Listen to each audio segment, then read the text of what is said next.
Chaque fois que vous sécurisez votre téléphone d'un simple geste ou par une empreinte digitale, vous activez sans le savoir une science invisible. Chaque fois que vous vous connectez à un site bancaire en HTTPS pour vos transactions les plus privées, vous entrez dans une véritable cathédrale de mathématiques.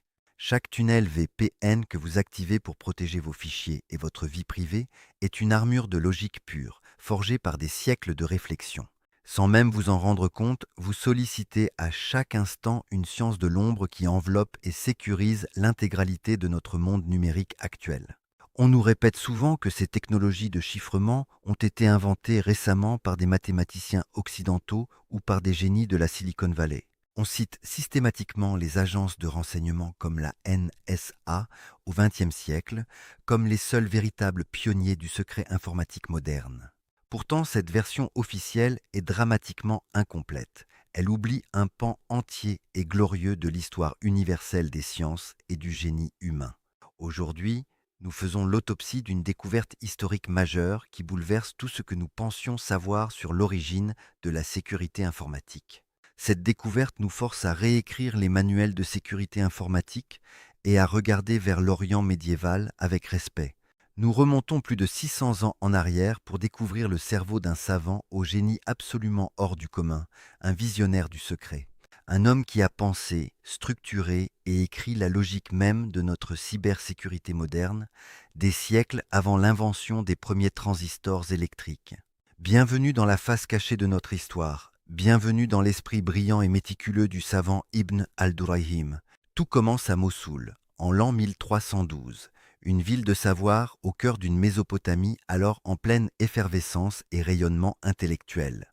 Dans cette cité millénaire naît un savant sunnite, dont le nom allait un jour résonner jusque dans les processeurs les plus avancés du futur. Ibn al-Durayhim devient un éminent professeur de jurisprudence à Damas, respecté pour sa sagesse et sa rigueur mathématique. Au Caire, il se révèle comme un véritable architecte du secret, passant ses nuits à explorer les limites de la logique mathématique pure. Il a consigné son génie dans un livre pilier, Gayat al-Imtihan fi Tadrif al-Tarjuman, un monument de précision absolue, l'aboutissement de l'examinateur dans la formation du traducteur de messages chiffrés, un titre d'une modernité absolument frappante. Ces traités d'arithmétique et d'astronomie témoignent d'une intelligence universelle capable de lier les lois du ciel à la rigueur des nombres. Longtemps préservés dans les archives du monde arabe, notamment en Arabie saoudite, ces manuscrits sont autant de trésors de logique retrouvés. Aujourd'hui, ces manuscrits sont analysés avec une ferveur renouvelée par les plus grands historiens des sciences en Allemagne et en Europe. Dans toutes les grandes universités mondiales, le premier chapitre de l'histoire de la cryptologie commence désormais avec le nom de cet homme. Pour comprendre son impact réel sur notre présent, il faut plonger dans sa méthode. Ibn al-Durayhim ne se contentait pas de cacher des messages.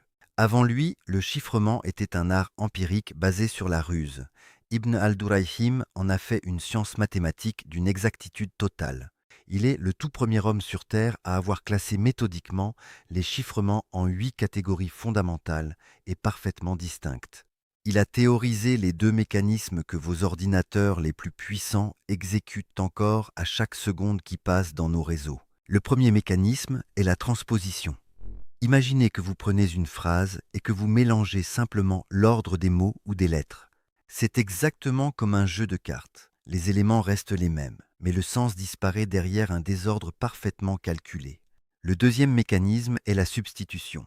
Ici, on ne déplace pas la lettre, on la remplace radicalement par un autre signe graphique ou chiffre. Chaque caractère change d'identité selon une règle fixe et immuable. C'est le cœur battant, le moteur de toute la cryptographie moderne. Cette distinction mathématique est la racine pure de toute la sécurité informatique moderne que nous utilisons chaque jour pour nos données. En isolant ces briques logiques, il a offert aux générations futures les outils pour bâtir des forteresses numériques absolument inviolables. Mais Ibn al-Durayhim savait que les codes simples avaient une faille historique majeure, la répétition prévisible des caractères. Si l'on étudie la fréquence d'apparition des signes, le secret s'évapore comme la brume. On peut deviner le message original sans peine. C'est l'analyse fréquentielle, une technique de décryptage popularisée des siècles plus tôt par un autre génie arabe de l'ombre, Al-Kindi. Pour rendre les messages totalement inviolables et protéger le savoir, Ibn al-Durayhim va inventer une technique révolutionnaire et complexe. Il invente le concept de la clé dynamique, ce que nous appelons aujourd'hui dans nos laboratoires de cybersécurité le chiffrement polyalphabétique. Au lieu d'utiliser une seule et même règle pour tout le texte, il utilise un mot-clé ou même un poème entier comme déclencheur. Chaque lettre du poème impose un décalage mathématique différent à chaque lettre du message secret, tour après tour, de façon cyclique. Si un espion intercepte le message, les répétitions de lettres ne veulent absolument plus rien dire. C'est un véritable mur de chaos logique. Le code est désormais mathématiquement verrouillé pour quiconque ne possède pas la clé exacte, secrète et surtout dynamique. Faisons maintenant un bond dans le présent pour mesurer l'onde de choc de cette invention médiévale sur notre vie numérique de tous les jours. Le standard de chiffrement le plus sûr au monde actuel, celui qui protège nos armées, nos gouvernements et vos propres données, s'appelle l'AES. Pour crypter une donnée, l'AES prend votre fichier et lui applique d'abord une substitution mathématique extrêmement stricte et rigoureuse. Puis, immédiatement après, il effectue une transposition et répète cette opération en boucle pour tout fragmenter à l'infini. Si l'on ouvre le traité d'Ibn al-Durayhim rédigé au XIVe siècle, on découvre avec stupéfaction la même structure de protection. Il décrivait exactement cette structure algorithmique il y a plus de 600 ans, avec une plume, un peu d'encre et du papier. Ce savant sunnite avait modélisé la protection de données la plus avancée du XXIe siècle sur du simple parchemin de Mossoul. Un grand expert en sécurité sait qu'il faut penser comme l'attaquant pour bâtir une défense qui soit véritablement imprenable. Ibn al-Durayhim n'était pas seulement un bâtisseur de code, il était aussi, par sa méthode, le tout premier auditeur offensif de l'histoire. Il a conçu des tables de probabilité statistique d'une précision chirurgicale absolue pour briser les chiffrements de ses adversaires. Il calculait la fréquence exacte de cohabitation entre les consonnes et les voyelles de chaque langue connue de lui à son époque. Cette méthodologie mathématique rigoureuse est l'ancêtre direct de nos outils modernes de brute force et de nos scripts de cracking complexes. Nos serveurs de calcul actuels ne font rien d'autre que ce qu'il avait déjà théorisé et mis en place de façon magistrale au XIVe siècle. Ils calculent des occurrences logiques à une vitesse infinie pour briser les barrières de la sécurité et de la confidentialité moderne. L'autopsie de cette œuvre millénaire nous apporte une leçon fondamentale pour notre propre époque numérique et pour le futur. La sécurité n'est pas une question de gadgets, de logiciels propriétaires opaques ou de cloud centralisés appartenant à des empires privés.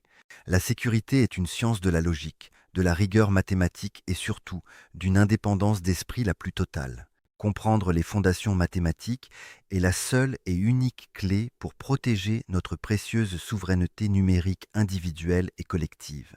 Ne soyez pas passifs devant la technologie. Soyez les gardiens instruits de vos propres infrastructures et de la confidentialité de vos données. Laissez vos impressions et vos analyses techniques en commentaire sous cette vidéo d'investigation historique et de cybersécurité. C'était Cyberautopsie. Étudiez les structures fondamentales du secret car elles portent en elles le futur de notre liberté numérique. Protégez vos systèmes avec intelligence, rigueur et courage. À la prochaine pour une nouvelle autopsie technique de notre histoire.